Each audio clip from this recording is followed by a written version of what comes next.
Vos 2 centres de rénovation Home Hardware de Newport et dans Beau-Fils et votre caisse Desjardins du littoral gaspésien vous présentent Reflet d'ici. Le gouvernement du Québec a récemment annoncé une aide financière importante dans le secteur des pêches dans la MRC du Rocher-Percé. Les détails avec Thierry Haroun. De passage récemment dans notre région, le président du Conseil du Trésor, Pierre Moreau, a annoncé que son gouvernement versait plus de 620 000 à l'entreprise E. Gagnon et Fils pour la réalisation d'un projet de modernisation de ses installations. Ce projet d'envergure, totalisant plus de 1,3 million de dollars, a permis de construire un entrepôt frigorifique pour remplacer les 25 remorques réfrigérées servant à entreposer les produits de l'entreprise en période de transformation.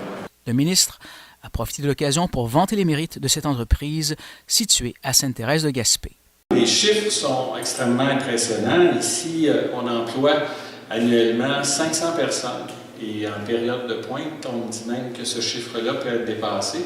Et là, je faisais, pour fin de comparaison, une analyse de ce que représentent 500 emplois dans le contexte de la MRC aussi, où on a un peu plus de 20 000 habitants. Si on transposait ça dans la région de Québec, on parlerait entre 12 et 15 000 emplois.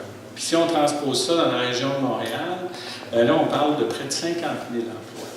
Et quand on fait ces comparaisons-là, on voit à quel point l'importance des entreprises, qui sont celles qui créent des emplois. Le gouvernement n'est pas là pour créer des emplois, il est là pour créer un environnement économique favorable au développement des entreprises et à la création d'emplois. On se rend compte à quel point, ici, chez E. Gagnon et Fils, il y a des retombées très importantes pour la communauté, notamment au niveau des emplois directs. Pour le vice-président de la mise en marché de l'entreprise, Bill Sheen, cette aide est plus que bienvenue. On ne se le cachera pas, on est dans un marché qui est rendu mondial, donc la compétition vient d'un peu partout. Donc, des aides comme ça nous permet de devancer un peu les échéanciers qu'on a sur différents projets. Des projets, on en a pour des dizaines de millions, pour plusieurs années à l'avance. Le frein à ça, c'est sûr, c'est toujours le côté monétaire. Donc, avec des aides comme ça, on réussit à devancer nos choses. On essaie de rester en avant de la concurrence. C'est la clé du succès aujourd'hui. On sait que si on fait du surplace, c'est pas du surplace, tu te fais dépasser. Donc, on veut rester en avant. On pense qu'on est on pense du moins qu'on est dans les leaders de l'industrie dans l'Est du Canada. Donc, l'entrepôt, ça va nous permettre d'être plus performants. Aussi, avec l'année qui s'en vient,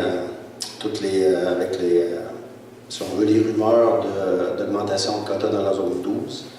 On a entendu parler d'une augmentation de tout près, pas de tout près, de 103 %, c'est les chiffres qui circulent.